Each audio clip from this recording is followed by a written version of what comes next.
দেশের বহু প্রান্তে বাংলা ভাষা বলা যেন আজ অপরাধ, আর বাঙালি পরিচয় যেন কলঙ্কের তকমা। বাঙালির ভাষা, সংস্কৃতি, ইতিহাস সবকিছুই যেন অপমানিত হচ্ছে এক নীরব জাতিগত বিদ্বেষে। দক্ষতায়, চেতনায়, মননে বাঙালি শতাব্দীর পর শতাব্দী ধরে পথ দেখিয়েছে এই দেশকে। আজ সেই বাঙালিকে অবজ্ঞা কেন? যে বাঙালি রক্ত দিয়েছিল মাতৃভাষার জন্য, আজ সেই ভাষাকে অপংক্তেয় করে রাখা হচ্ছে কেন? এটা কি এক প্রাদেশিক শ্রেষ্ঠত্বের রুগ্ন স্বপ্ন? ভারতের একটি অবিচ্ছেদ্য অংশ হিসেবে বাংলা সংস্কৃতি যুগ যুগ ধরে জাতীয় ঐতিহ্যের একটি গর্বিত স্তম্ভ। রবীন্দ্রনাথ থেকে সত্যজিৎ, নেতাজি থেকে অমর্ত্য সেন, বাঙালি জাতি তাদের মেধা, মনন ও আন্দোলনের মাধ্যমে ভারতের আত্মপরিচয়কে গড়ে তুলতে সাহায্য করেছে। তা সত্ত্বেও আজ কেন দেশের বিভিন্ন প্রান্তে একটা অদ্ভুত, অযৌক্তিক এবং পরিকল্পিত বাংলা বিদ্বেষ মাথাচাড়া দিয়ে উঠছে? বাংলা ও বাঙালিদের প্রতি কেন এই ক্রমবর্ধমান বিদ্বেষের ঢেউ, তা জানা এবং বোঝা প্রয়োজন। নমস্কার, আমি দীপেন, আর আপনারা দেখছেন নিউজ ভ্যানগার্ড। বাংলা ও বাঙালি বিদ্বেষের ঐতিহাসিক পটভূমি এবং বর্তমান পরিস্থিতি নিয়ে আলোচনা করতে আজ স্টুডিওতে আমার সাথে রয়েছেন রাজ্যের বিশিষ্ট লেখক, গবেষক, সাহিত্যিক, শিক্ষাবিদ ডক্টর আশিস কুমার বৈদ্য। স্বাগত ডক্টর বৈদ্য আপনাকে। ডক্টর বৈদ্য, বাংলা ও বাঙালিদের প্রতি এই যে বিদ্বেষ বা সন্দেহ, এর ঐতিহাসিক ভিত্তি কতটা পুরনো বলে আপনি মনে করেন, এবং আমরা কি ব্রিটিশ আমলের ডিভাইড অ্যান্ড রুলের ছায়া আজও টানছি? খুবই প্রাসঙ্গিক একটা বিষয় নিয়ে আজকে আমরা আলোচনা করছি। যথার্থই বলেছেন যে ব্রিটিশ শাসনাধীন যে ভারতবর্ষ, অবিভক্ত ভারতবর্ষ, সেই দিন কিন্তু স্বাধীনতার যে আন্দোলনটা হয়েছিল সেখানে হিন্দু মুসলমান মিলেই করেছিল, নো ডাউট, কিন্তু তার মধ্যে একটা খাত ছিল, একটা বিশেষ সম্প্রদায় তারা এটা দাবি করে রেখেছিলেন যে যদি ভারত ভাগ হয় তাহলে আমাদের জন্য একটা আলাদা রাষ্ট্র করতে হবে। তো সেই রাষ্ট্রটা ধর্মভিত্তিক, কিন্তু মানে ভাষা ভিত্তিক নয়। ভাষা সেদিন প্রাধান্য পায়নি, অর্থাৎ কিনা তখনও ভাষা প্রাধান্য পায়নি, পেয়েছে ধর্ম, তথাকথিত ধর্ম। ধর্মের তো অনেক সংজ্ঞা আছে, প্রকৃত তো যা ধারণ করে তাই ধর্ম, ধৃধাতু থেকে হয়েছে। ধর্মের মূল ব্যাখ্যায় আছে মানবতা, মনুষ্যত্ব, সৌভ্রাতৃত্ব, মৈত্রীবোধ, বিশ্ব মৈত্রী বলেন, স্বদেশ প্রেম, অনেক কিছু মিলিয়ে একটা ধর্ম। সেদিন দ্বিজাতি তত্ত্বের ভিত্তিতে দেশ ভাগ হয়েছিল। তখনই একটা তত্ত্ব সামনে নিয়ে এলেন মোহাম্মদ আলী জিন্নাহ। তাতে মদত দিলেন অবশ্য ব্রিটিশ সরকার, দিয়েছেন, কারণ তারা তখন গান্ধীজি, জওয়াহরলাল নেহরু বা প্রমুখ যারা স্বাধীনতা সংগ্রামী ছিলেন, সেখানে তাদের একটা হিন্দুয়ানা ভাবমূর্তি তুলে ধরার চেষ্টা হয়েছিল। ব্রিটিশরাও সেটা করেছিলেন, আর মোহাম্মদ আলী জিন্নাহও সেটা করেছিলেন। করার ফলে তার মনে একটা ধারণা হয়েছিল, আপনি শুরুটাই করেছিলেন রবীন্দ্রনাথ থেকে আরম্ভ করে, নেতাজি থেকে আরম্ভ করে সত্যজিৎ রায়, অনেকেই। কারণ আপনারা জানেন যে একটা সময়ে কিন্তু বালগঙ্গাধর তিলক, তিনি অবাঙালি ছিলেন, তিনি বলেছিলেন, what Bengal things today, India will things tomorrow. মানে বাংলার এমন একটি পজিশন ছিল, অবিভক্ত বাংলার ছিল। তো ভারতবর্ষ তো ভাগ তো হলো দ্বিজাতি তত্ত্বের, যেটা একটা ভুল ধারণা বা একটা ভ্রান্তি আমরা বলবো। দ্বিজাতি তত্ত্ব বলতে দুটি জাতি, কি মুসলমান কোনো জাতি নয়, হিন্দু কোনো জাতি নয়, বৌদ্ধ কোনো জাতি নয়, ধর্ম। তো ধর্মকে জাতির নাম দিয়ে এটা একটা উগ্র ভাব, বা কি আমরা বলবো সাম্প্রদায়িক ভাব, সেই ভাবটা সামনে নিয়ে এসেছিল। আর ব্রিটিশরা যেহেতু চেয়েছিল যে ভারতবর্ষ স্বাধীন যদি হতেই হয়, দুই ভাগ হয়ে দুর্বল হয়ে পরস্পর লড়াই করতে থাকুক, সেইভাবে একটা প্ল্যান তাদের ছিল। বঙ্গভঙ্গ আন্দোলন 1905 হয়েছে, সেটা সেদিনও একটা চক্রান্ত ছিল, বাংলাকে ভাগ করে দাও, তাকে দুর্বল করে দাও, নিজেদের মধ্যে লড়াই করবে। সেই লড়াই কিন্তু আজও চলছে। তো এইভাবে আমরা দেখতে পাচ্ছি যে তার একটা ঐতিহাসিক প্রেক্ষাপট রয়েছে দ্বিজাতি তত্ত্ব। তার বিরুদ্ধে কিছু কিছু প্রগতিশীল মুসলমানও বিরোধিতা করেছিলেন, যেমন ডক্টর শহীদুল্লাহ, এমন অনেকের নাম পাচ্ছি, যেমন মৌলানা আবুল কালাম আজাদ। তারা কিন্তু ওই তত্ত্বটাকে গ্রহণ করেননি। না হলেও মোহাম্মদ আলী জিন্নার যে প্রভাব প্রতিপত্তি, একটু ব্যারিস্টার তো ছিলেনই মুসলিম সমাজের মধ্যে। তাহলে আমরা ডক্টর বৈদ্য, তাহলে সেই যে ইংরেজের ডিভাইড এন্ড রুলের যে প্রভাব, সেই প্রভাব আজও মানে স্বাধীনতার আজও বহন করছি, স্বাধীনতার ৭৭-৭৮ বছর পরও আমরা বহন করে চলেছি। এখন প্রশ্ন হচ্ছে যে অন্য জায়গায়, কারণ হঠাৎ করে এই জিনিসগুলো মাথাচাড়া দিয়ে ওঠে এবং গোটা দেশে এখন ভারতের বহু অঞ্চলে এক শ্রেণীর মানুষ বাংলা ভাষাকে অপ্রয়োজনীয়, প্রাদেশিক কিংবা এমনকি দেশ বিরোধী বলেও চালাতে চায়। বাংলা বলা মানেই বাংলাদেশি হয়ে যাচ্ছে, অথচ বাংলা এই উপমহাদেশের সবচেয়ে সমৃদ্ধ এবং ঐতিহাসিক ভাষাগুলোর মধ্যে একটি। এখন প্রশ্ন হচ্ছে যে দেশের বিভিন্ন প্রান্তে বাংলা বিদ্বেষ কি সাময়িক একটা ঢেউ, নাকি এটি দীর্ঘস্থায়ী কোনো রাজনৈতিক প্রকল্প বলে আপনি মনে করেন? অনেকেই বলছেন যে নেতাজি, রবীন্দ্রনাথ, ক্ষুদিরামের ভূমিকা ভুলিয়ে দেওয়ার পেছনে একটা রাজনীতির হাত আছে, এই চেষ্টাই চলছে। কি মনে করেন আপনি? দেখুন, এটা মানে ইতিহাসটা আমরা যেখান থেকে শুরু করেছি, এটা গ্রাজুয়ালি আস্তে আস্তে দেশ তো ভাগ হলো, ভারতবর্ষ ভাগ হলো, এবং সেই সঙ্গে সঙ্গে স্বাধীনতা পেল। আমরা খণ্ডিত স্বাধীনতা 1947 সনে ভারত পাকিস্তান দুটি হয়ে গেল। তো ওই দ্বিজাতি তত্ত্বের ভিত্তিতে, যদিও আমি আগেও বলেছি এটা একটা ভ্রান্ত ধারণা ছিল, এটাকে পরিপোক্ত করা হয়েছে রাজনৈতিক অভিসন্ধি দিয়ে। সেই যাই হোক, তো তখনই আমরা এরপরে আমরা কি দেখলাম, যারা ভাগ হয়ে গেল, যেমন মনে করেন পূর্ব বাংলায় অধিকাংশ মুসলিম সম্প্রদায়, যারা মনে করেছিলেন ওখানে গেলে মানে পাকিস্তানের সঙ্গে থাকলে অনেক দিকে তাদের মানে লাভ হবে বা হিন্দুদের দাসত্ব করতে হবে না, এমন বিষয়টাও কিন্তু সামনে অনেকে এনে দিয়েছিলেন, যদিও বিষয়টা এমন হওয়ার কথা ছিল না। তখন আমরা দেখলাম হওয়ার পরে শোষণ, বঞ্চনা, নিপীড়ন, নির্যাতন এগুলো হতে হতে একটা সময় 1952 সন চলে এলো। 1952 সনে পূর্ব বাংলার বাঙালিদেরকে বলা হলো বাংলা বলা যাবে না, উর্দুতে বলতে হবে, অফিস আদালত সব উর্দুতেই চলবে। যদিও উর্দু ভাষী ছিলেন মাত্র বাংলাদেশের ভারত মানে অবিভক্ত পাকিস্তানের 7%, 7%, আর 56% হচ্ছে বাঙালি মানে বাংলা ভাষা। আবার আর তাহলে বাকি সংখ্যাটা কোথায় গেল? বালুচ, সিন্ধি, পাঞ্জাবি, এইভাবে ওরা আবার ইংরেজি ভাষীয় কিছু ছিলেন, আবার দোভাষীও ছিলেন, ইংরেজিও বলে উর্দুও বলে, এমনও ছিলেন। তো এই যে গ্যারাকল আমরা দেখলাম, সেখানে বলা হলো এখানে মোহাম্মদ আলী জিন্না ঢাকাতেও এসে বললেন যে উর্দু, অনলি উর্দু, মানে শুধু উর্দুই হবে পাকিস্তানের রাষ্ট্রীয় ভাষা, মানে মোট পাকিস্তানের মূল জাতীয় ভাষা, রাষ্ট্রভাষা, আর কোনো ভাষা হবে না। তখন তো প্রটেস্ট হয়েছিল। সেই প্রটেস্ট যখন করে তখন একটা আবেগ কাজ করেছিল, যুক্তি কাজ করেছিল। ওই সময়ে আমরা দেখেছি যে 21শে ফেব্রুয়ারি হলো এই পথে 1952 খ্রিস্টাব্দের যে 21শে ফেব্রুয়ারি, অর্থাৎ চূড়ান্ত সেদিন হরতাল হলো। বাংলা ভাষায় আমরা কথাই বলবো, আমাদের কথায় ওরা আমার বাংলা ভাষা কাইরা নিতে চায়, এমন এটা ছিল।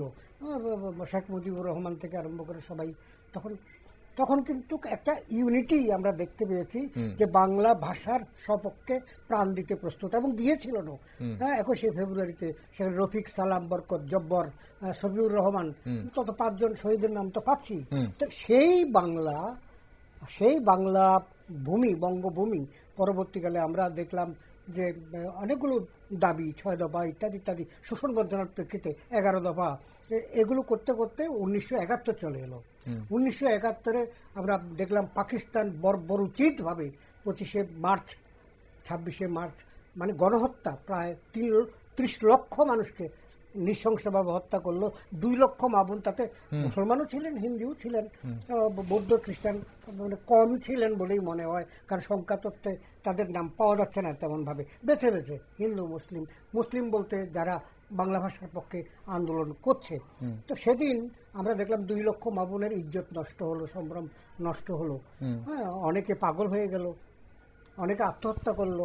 তো এই পজিশনে আমরা বাংলার একটা যে উন্মাদনা, ভারতবর্ষও তখন কিন্তু বাংলাদেশকে মানে পূর্ববঙ্গের যে স্বাধীনতার আন্দোলন তাকে ফুল সাপোর্ট দেওয়া হয়েছিল, ফুল সাপোর্ট দেওয়া হয়েছিল তার ভাষা সংস্কৃতির স্বার্থে, তার রাজনৈতিক স্বার্থে, তার শোষণ মুক্তির স্বার্থে। এই সাপোর্টের ফলে ৭১ নতুন একটা দেশ তৈরি হলো, ভাষা ভিত্তিক, বাংলা ভাষা ভিত্তিক, পৃথিবীর বুকে একমাত্র একটি রাষ্ট্র, তার নাম বাংলাদেশ। লাল সবুজের একটি পতাকা তারা পেল। এখন কথা হচ্ছে, অদ্ভুতভাবে আমরা দেখছি সেখানেও যে বাংলা ভাষী যারা এখনকার পরিস্থিতিতে টিভি দেখলে কিংবা আবার মোবাইল দেখলে বা ইলেকট্রনিক মিডিয়া দেখলে দেখতে পাচ্ছি যে নিজেদের মধ্যে সংঘাত হচ্ছে, এই দল সেই দল, এটা এটা এটা। তো এইভাবে সেখানে রাজনৈতিক লাভালাভের কথা চিন্তা করে যে সংঘর্ষগুলো হচ্ছে বাঙালিদের মধ্যে হচ্ছে, কথাটা আমাদের মনে রাখতে হবে। সুতরাং সেটা একটা অধ্যায়। এখন ভারতের দিকে আমরা চলে আসি, সেটা অত্যন্ত প্রাসঙ্গিক আজকের জন্য, যে বাংলা ভাষী হলেই, অনেকে বলছেন, পত্রপত্রিকাও দেখতে পাচ্ছি, বাংলা ভাষী হলেই তাকে বাংলাদেশি তকমা দিয়ে দেওয়া একটা প্রবণতা দেখা যাচ্ছে, সন্দেহের চশমা দেখা হচ্ছে যে বাংলাদেশি দিচ্ছে, তাই বাংলাদেশি। এবং সেটা হচ্ছে কি, নতুন করে ভোটার যে আইডি কিংবা আমরা বলবো নিবিড় সংশোধনী যাকে বলা হচ্ছে, এসআইআর, সেটা করতে গিয়ে এফআইআর, সেটা করতে গিয়ে সেটা তো সকল দেশ, সব রাজ্যেই হবে, শুরু হয়েছে একটা জায়গা থেকে। তো সেখানে এটা করতে গিয়ে দেখা যাচ্ছে অনেকে যে পরিযায়ী শ্রমিক বাঙালি বিশেষ করে তারা সমস্যায় পড়েছে, দিল্লিতে বা মহারাষ্ট্রে কিংবা বিভিন্ন রাজ্যে পড়ছে, গুজরাটে পড়ছে, বিভিন্ন রাজ্যে এটা হচ্ছে। তামিলনাড়ু তো সম্প্রতি দেখলাম আরম্ভ হয়ে গিয়েছে। তো তামিলরা তো আগাগোড়াই হিন্দি বিদ্বেষী ছিল, তো বাংলা বিদ্বেষী তাদের পক্ষে হওয়া কোনো অসম্ভব কিছু না। তো তারা মানে তামিলি ভাষাকে তাদের একটা সাজাত্য, মানে ভাষা কেন্দ্রিক একটা দায়িত্বাভিমান তাদের রয়েছে, এটা অনেক আগে থেকে ছিল, নতুন করে এখন মাত্রা পেয়েছে। এখন প্রশ্ন হলো একটা, নিরপেক্ষভাবে যদি আমরা বলি, একটা কথা ঠিক যে ভারতবর্ষে ইতিমধ্যে ৭১ পরে বা বর্তমানে যে বাংলাদেশে যে আনরেস্ট অবস্থা, অস্থিরতা, বা সেখানে প্রতিদিনই গুম খুন হচ্ছে, প্রতিদিনই নৈরাজ্য হচ্ছে, মব জাস্টিস নাম দিয়ে, মানে যাকে তাকে ডাকাতি হচ্ছে, চুরি হচ্ছে, সব দেশে হয়, কিন্তু ইদানিং ওইখানে একটু বেশি হয়ে যাচ্ছে, কারণ তার সঙ্গে রাজনৈতিক রং মিশে গিয়েছে। সেখানে শত্রু মনে করলেই এবার একই ধর্মের লোক, একই পার্টি, হিন্দুরাও নির্যাতিত হচ্ছে ব্যাপকভাবে, একই ভাষী। তো এখানে ফলে একটা অংশ আমাদের ভারতবর্ষে ঢুকে পড়েছে, এটা অস্বীকার করার উপায় নেই। আমাদের পশ্চিমবঙ্গ, বিশেষ করে লাগোয়া সীমান্ত রাজ্যগুলো, ত্রিপুরাতেও রোহিঙ্গা একটা ব্যাপার, সেটা হচ্ছে কি, যে রাখাইন প্রদেশ থেকে বিতাড়িত সামরিক জনতার তারা বাংলাদেশে ঢুকেছে। আবার বাংলাদেশের অস্থিরতা, সেখানেও মানে রুটি রুজির এবং জীবন রক্ষার কোন রকম গ্যারান্টি নেই, নিশ্চয়তা নেই, ফলে একটা অংশ ঢুকেছে। এখন কথা হচ্ছে এরকম যে আমাকে দেখতে হবে যে আপনি বাঙালি হলেই বা একজন বিহারি হলেই, বিহারি মুসলমানও তো বাংলাদেশে আছে, তারাও তো ঢুকতে পারে, শুধু বাঙালি ঢুকবে কি, ওই নিয়ে তো কথা হচ্ছে না। সুতরাং বাংলা ভাষা বললেই তাকে মানে বাংলাদেশি বলাটা এটা একটা অন্যায়। আগে দেখতে হবে তার আধার কার্ড বা তার এরপরে সন্দেহ যদি হয় ছানবিন করতে হবে, দেখতে হবে যে তার আধার কার্ডটি জাল কিনা। জাল হচ্ছে আজকাল দুর্নীতিগ্রস্ত নানা দেশের অনেক কর্মচারী আছে যারা এগুলো করে দেয়। তো সেই রকম তুমি দেখে শুনে তাকে তারপরে নিশ্চিত হওয়ার পরে এইবার তাকে বাংলাদেশি বলতে পারো, তাকে অন্য কিছু বলতে পারো, অন্য। ওকে, না এখন প্রশ্ন হচ্ছে সেখানে এই পর্যবেক্ষণটা বাদ দিয়ে প্রথমেই রাতের অন্ধকারে গিয়ে তাকে তুলে আনা, কাউকে তুলে আনা, কিংবা তাকে মানে নির্বিচারে তাকে বহিষ্কৃত করা, মানে তাকে বিতাড়িত করা, তার রুজির উপর আক্রমণ করা। আজকে মনে করুন এই বিষয়টা যদি সর্বত্র ছড়িয়ে পড়ে, বিপদ আছে তো না। এখন প্রশ্নটা কি, কিছু উগ্রগোষ্ঠী কিন্তু সেটাই, এখন দেখুন কিছু উগ্রগোষ্ঠী বা রাজনৈতিক দল বাংলা ও বাঙালিদের ভিন্ন বা দেশদ্রোহী, এমনকি বাংলাদেশপন্থী বলেও কিন্তু প্রমাণিত করতে চাইছে। এখন মনে হয় যে তাদের একমাত্র উদ্দেশ্য জনগণকে মেরুকরণ করা। তাহলে এই জায়গাটাতে দাঁড়িয়ে এই যে 1947 বা 1971 কথা বলা হচ্ছে, যে 1947, 1947 বা 1971 যে অভিবাসন বা শরণার্থী সংকট ঘটে, তার স্মৃতি আজকের বাংলা বিদ্বেষকে প্রভাবিত করছে, এটা তো নো ডাউট, অনেকেই বলছে এটা তো করছে। পূর্বে থেকে পর্যায়ক্রমে চলে আসছে, হ্যাঁ, থেমে নেই, কিন্তু এখন বেড়েছে হঠাৎ করে নতুন সিচুয়েশনে এসে এটার মানে ভয়াবহ একটা রূপ ধারণ করেছে। কিন্তু বাঙালিরা নানা সময় আপনি দেখুন না, পাকিস্তান যখন হলো সেখান থেকে মানে বিতাড়িত বা রিক্ত বা একেবারে সহায় সম্পদ সব হারিয়ে না, কিন্তু আমাদের দেশের অভিবাসন যে নীতি বা আমাদের দেশের যে আইন বা নাগরিকত্ব আইন, যেটা আমাদের আগেও যা ছিল বা এখন 2019 সালের যে সিএএ নাগরিকত্ব আইন, এবং সেখানে যা বলা হচ্ছে আমরা কি কোনোভাবে তাকে অস্বীকার করছি? মানে কোনো একটা জায়গাতে দাঁড়িয়ে তাকে অস্বীকার করছি? আপনি যখন তার জন্মসূত্রে নাগরিকত্বটাকে অস্বীকার করবেন, আপনি যখন তার যে মানে পৈতৃক বংশ পরম্পরা অন্তত 30 বছর বাস করছে, 50 বছর বাস করছে, তাকে তো আপনি সংবিধানে কি আছে যে জন্মসূত্রে নাগরিকত্ব লাভ করা যায়। আবার সে এসে দীর্ঘদিন বসবাস করলে বসবাস সূত্রেও নাগরিকত্ব লাভ করা যায়। সেখানে আঘাত পড়বে তো আপনি যখন বলবেন যে তুমি 30 বছর আগে আসো আর 20 বছর আগেই আসো, তুমি কিন্তু আমাদের দেশের লোক নও, এই বলাটা কিন্তু অন্যায়। এটা সংবিধানের সঙ্গে একটা ক্ল্যাশ হয়ে যাচ্ছে। এই জন্য জায়গা জায়গায় কিন্তু প্রতিবাদও হচ্ছে। আমরা ত্রিপুরাতে বসে হয়তো তেমন ভাবে বুঝতে পারছি না, কিন্তু অনেকগুলো রাজ্যের মধ্যে ইতিমধ্যেই, যেমন আজকে টকশোর প্রয়োজন হয়েছে কেন বিষয়টা নিয়ে আমাদেরও ভাবিয়ে তুলেছে। আমাদের এই ত্রিপুরাতে বা মন্দকি সেখানেও আপনার সময়ান্তরে কেন বলি, এখনো তো আমরা কেউ কেউ বলছে এখানে অনুপ্রবেশ হচ্ছে, সেই অনুপ্রবেশ ঠেকাও, সেটা বলতেই পারে। অনুপ্রবেশ নিশ্চয়ই আমার জাতির জন্য বা আমার দেশের জন্য একটা নিরাপত্তার ইস্যুতে সম্প্রদায়ের লোকের, আপনি জানেন যে আমাদের এই যে নানা দেশের, আমাদের মিজোরাম বলেন, নাগাল্যান্ড বলেন, কিংবা আমাদের ত্রিপুরা বলেন, বিভিন্ন জায়গাতে ট্রাইবেলের তো একটা অংশ চাকমা জাতি, তারা মায়ানমার থেকে, ওখান থেকে, এখান থেকে, কিংবা মগ বা তাদের একটা অংশ, সবাই নয় কিন্তু একটা অংশ, তারা তো এসছে। সুতরাং শুধু বাঙালিরাই এসছে, বাঙালিরাই আসে, এই রকম একটি দৃষ্টিভঙ্গি সেটা একপেশে হয়ে যায়। ওকে, ঠিক। এখন বহু বা শহরে বাঙালিদের বাংলাদেশী হিসেবে হেনস্থা করার যে খবর আসছে বা আসে, সেই সব ঘটনার পেছনে কি ধরনের মনোভাব কাজ করছে সেটা তো আমরা বুঝতেই পারছি। এখন প্রশ্ন হচ্ছে যে বাঙালিদের বাংলাদেশী হিসেবে চিহ্নিত করার এই যে রাজনীতি, আদতে কি কোন একটা বিশেষ শ্রেণীকে উপকৃত করার মানে একটা কৌশল? এটাতে কি মনে করেন আপনি যে আর বাংলা বা বাঙালি বিদ্বেষের যে এই যে একটা সিস্টেম শুরু হয়েছে, এটা শেষ কোথায় দেখছেন? এটাই আমার শেষ প্রশ্ন আপনার কাছে। এটার শেষ হবে তো বটেই, যে কোনো একটা অন্ধকার চিরস্থায়ী হতে পারে না, মেঘ চিরকাল আকাশ ঢেকে রাখতে পারে না। সত্যই আজকে আপনি মনে রাখুন, সারা ভারতবর্ষে না কেন, সারা পৃথিবীতে 30 কোটি বাঙালি বাস করে, 30 কোটি মানুষ বাংলায় কথা বলে। হ্যাঁ, এবং সেই বাংলা ভাষা সেন্ট্রাল গভর্নমেন্টের 24-এ ভারতের কেন্দ্রীয় সরকার ধ্রুপদী ভাষার সম্মান মর্যাদা দিতে বাধ্য হয়েছে। কারণ অনেকগুলো যে অন্যান্য রাজ্যগুলোকে, অন্যান্য ভাষাকে যে যে ক্রাইটেরিয়াতে ধ্রুপদী ভাষা সম্মান দিয়েছে, এই ক্রাইটেরিয়া ফুলফিল করেছে। যদিও একটু বিলম্ব হয়েছে, আমিও ছিলাম সেই আন্দোলনের সঙ্গে, কিন্তু ব্যাপারটা হচ্ছে কি, বিলম্ব হয়েছে উপযুক্ত প্রমাণগুলো সাবমিট করতে। তো এখন হয়েছে। তো অতএব আমাদের বর্তমান কেন্দ্রীয় সরকারও কিন্তু বাংলা ভাষাকে উপেক্ষা করতে পারছে না। এখন যা বিভিন্ন জায়গাতে যেগুলো হচ্ছে, তার পেছনে কিছুটা রাজনৈতিক উদ্দেশ্য থাকতে পারে, এবং কিছুটা আবার আমাদের বাঙালিদেরও মানে ঐক্যবদ্ধ থাকা বা ঐক্যবদ্ধ প্রতিরোধ বা প্রতিবাদ করা, কিংবা মানে এক সূত্রে বাঁধিয়াছি সহস্র জীবন বন্দে মাতরম, এটা লিখেছিলেন রবি ঠাকুর।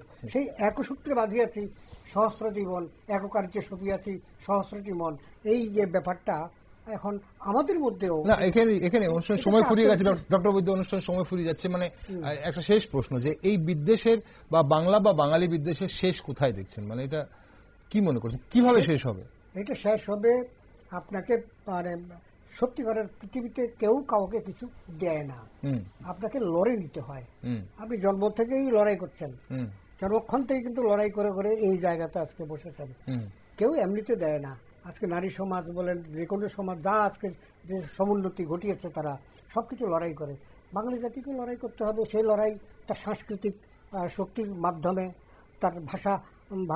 তার ভাষাকে প্রপারলি যে প্রয়োগ আমরা বলবো ইমপ্লিমেশন সেটার মাধ্যমে, এবং সেই সঙ্গে সঙ্গে সুচারিত প্রতিবাদও থাকবে যে আমাকে কিন্তু আমি যেহেতু আমার সমস্ত রকমের ডকুমেন্ট দিয়ে প্রমাণ করতে পারছি যে আমি এখানকার, তুমি চট করে আমাকে অনুপ্রবেশকারী বা বিদেশি বলতে পারো না, সেই কথাটি জোর দিয়ে বলতে হবে। এখন সেই কথাটি ইন্ডিভিজুয়ালি বলতে পারবে না, কারণ তার সেই শক্তি হয়তো নাই, সেই বুদ্ধি হয়তো নাই, তার আইনি প্রক্রিয়া হয়তো তার জানা নাই। তাকে আমাদের মনে করুন এই সেক্টরটা, বাঙালি সেক্টর, তাদের সামগ্রিকভাবে একটি ইউনিফিকেশনের মাধ্যমে এই কণ্ঠটা সুচ্চারিত করতে হবে, উচ্চকিত করতে হবে যে আমাদের সঙ্গে এইভাবে অন্যায় করা যাবে না। যারা আমরা আমাদের মধ্যে যদি কি আবার আসছে, এটা আমরা অস্বীকার করি না, আমি অস্বীকার তো করি না, অনুপ্রবেশ ঘটছে কিন্তু বিপদে পড়ে বা এবং দেশের আইন না মেনে যারা করছেন তাদের সঙ্গে আমাকে আপনাকে গুলিয়ে ফেললে তো মুশকিল, সেটা যেন না করা হয়। এটা আমাদের দেখা, আমাদের বর্তমানে আমাদের রাজ্য সরকার বলি, কেন্দ্র সরকার বলি, বা সেখানে যে যারা দায়িত্বপ্রাপ্ত, তাদের বিষয়টা দেখা দরকার আছে, কোনটা দুধ আর কোনটা জল। একদম। অসংখ্য ধন্যবাদ ডক্টর বৈদ্য, আজ গুরুত্বপূর্ণ আলোচনায় অংশগ্রহণ করার জন্য ধন্যবাদ আপনাকে। দর্শক বন্ধুরা, বাঙালি মানেই অনেক জায়গায় অবৈধ অনুপ্রবেশকারী বলে চিহ্নিত করা হয়। অনেক রাজ্যে চাকুরি বা আবাসনের ক্ষেত্রে বাঙালিদের আউটসাইডার বলে মনে করা হয়। আসলে বাংলা বিদ্বেষ শুধু একটা রাজ্যের বা একটি ভাষার সমস্যা নয়, এটা ভারতের গণতন্ত্র ও বহুত্ববাদে এক গভীর চ্যালেঞ্জ। তাই প্রয়োজন সংবেদনশীল, নিরপেক্ষ ও তথ্য ভিত্তিক রাজনীতি, যেখানে আইন শৃঙ্খলা রক্ষার পাশাপাশি নাগরিক অধিকারের সুরক্ষাও সমান গুরুত্ব পাবে। তবে এই ইস্যুতে দেশের ও রাজ্যের বিভিন্ন রাজনৈতিক দল কি ভূমিকা নিচ্ছে সেদিকে নজর রাখছি আমরা। আর আপনারা সঙ্গে থাকুন, দেখতে থাকুন নিউজ ভ্যানগার্ড।